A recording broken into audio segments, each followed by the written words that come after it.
এগুলো হচ্ছে ঝিঙ্গা। ঝিঙ্গার প্রজেক্ট এটা, সেটা হলো হাইব্রিড করা ঝিঙ্গা। এটা বীজ উৎপাদন কেন্দ্র। এই জায়গায় শুধুমাত্র বীজ উৎপাদনের জন্য এগুলি করা হয়েছে।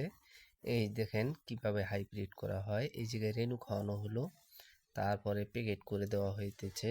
প্যাকেট করে দেওয়ার পরে প্রমাণস্বরূপ স্টেপলার মেশিন দিয়ে করে দেওয়া হলো, যেন কোনো মশা মাছি ঢুকতে না পারে। তারপরে দেখেন সুতা বেঁধে দেওয়া হলো। এগুলি হইতেছে পুরুষ ফুল। এই পুরুষ ফুল দ্বারা, এই রেণু দ্বারা হাইব্রিড করা হয়। তাই আপনারা অবশ্যই হাইব্রিড বীজ ব্যবহার করবেন, তাহলে উন্নত ফসল ঘরে তুলতে পারবেন।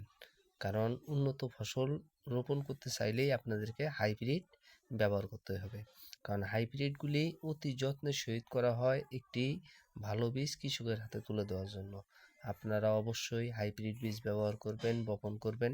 হাইব্রিড বীজ ব্যতীত নর্মাল করবেন না। আর যদি নর্মাল করেন তাহলে অবশ্যই ফলন কম হবে।